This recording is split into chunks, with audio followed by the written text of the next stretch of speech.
I'm a veteran of the Starship Enterprise.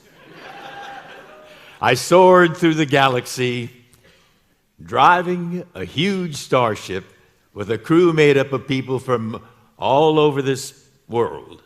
Many different races, many different cultures, many different heritages, all working together. And our mission was to explore strange new worlds, to seek out new life and new civilizations, to boldly go where no one has gone before. Well,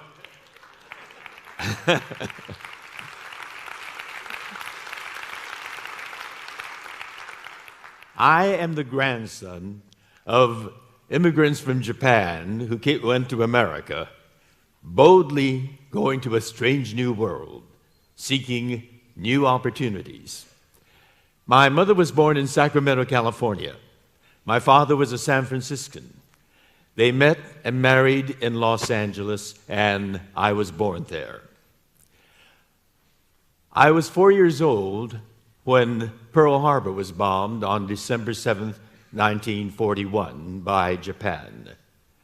And overnight, the world was plunged into a world war. America suddenly was swept up by hysteria.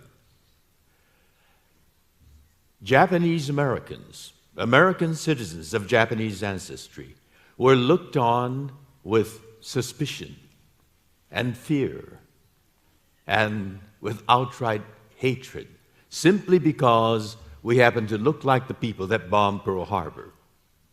And the hysteria grew and grew until on February 1942, the President of the United States, Franklin Delano Roosevelt, ordered all Japanese Americans on the west coast of America to be summarily rounded up with no charges, with no trial, with no due process.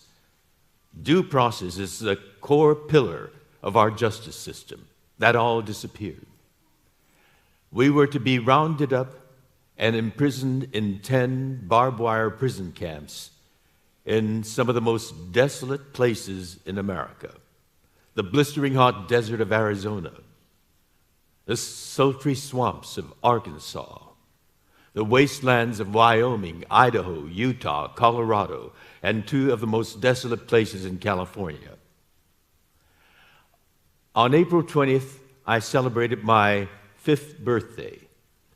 And just a few weeks after my birthday, my parents got my younger brother, my baby sister, and me up very early one morning, and they dressed us hurriedly. My brother and I were in the living room looking out the front window, and we saw 2 soldiers marching up our driveway. They carried bayonets on their rifle. They stomped up the front porch and banged on the door. My father answered it, and these soldiers ordered us out of our home. My father gave my brother and me small luggages to carry, and we walked out and stood on the driveway waiting for our mother to come out. And when my mother finally came out, she had our baby sister in one arm, a huge duffel bag in the other, and tears were streaming down both her cheeks. I will never be able to forget that scene. It is burned into my memory. We were taken from our home and loaded onto train cars with other Japanese American families. There were guards stationed at both ends of each car, as if we were criminals. We were taken 2/3 of the way across the country, rocking on that train for 4 days and 3 nights to the swamps of Arkansas. I still remember the barbed wire fence that confined me. I remember the tall sentry tower with the machine guns pointed at us. I remember the searchlight that followed me when I made the night runs from my barrack to the latrine. But to 5-year-old me, I thought it was kind of nice that they lit the way for me to pee. I was a child, too young to understand the circumstances of my being there. Children are amazingly adaptable. What would be grotesquely abnormal became my normality in the prisoner of war camps. It became routine for me to line up 3 times a day to eat lousy food in a noisy mess hall. It became normal for me to go with my father to bathe in a mass shower. Being in a prison, a barbed wire prison camp, became my normality. When the war ended, we were released and given a one-way ticket to anywhere in the United States. My parents decided to go back home to Los Angeles.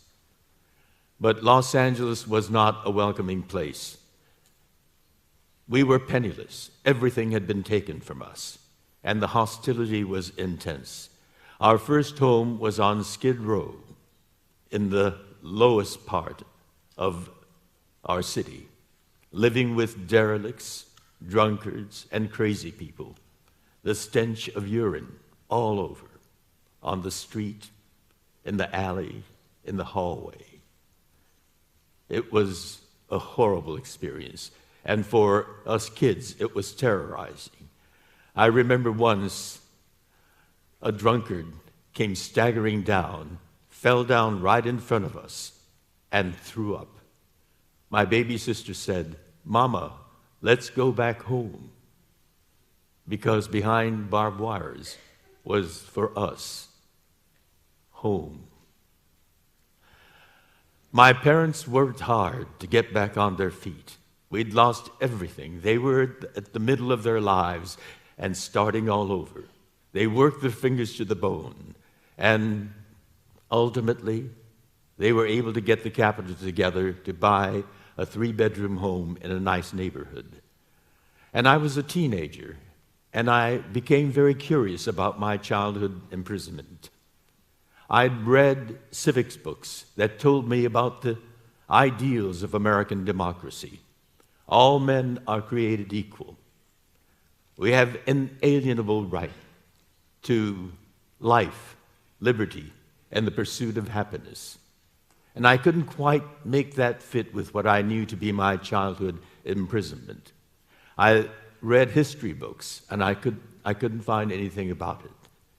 And so I engaged my father after dinner in long, sometimes heated conversations. We had many, many conversations like that. And what I got from them was my father's wisdom. He was the one that suffered the most under those conditions of imprisonment, and yet he understood American democracy. He told me that our democracy is a people's democracy, and it can be as great as the people can be, but it is also as fallible as people are. He told me that American democracy is vitally dependent on good people who cherish the ideals of our system and actively engage in the process of making our democracy work. And he took me to a campaign headquarters. The governor of Illinois was running for the presidency and introduced me to American electoral politics. And he also told me about young Japanese Americans during the Second World War. When Pearl Harbor was bombed, young Japanese Americans, like all young Americans, rushed to their draft board to volunteer to fight for our country.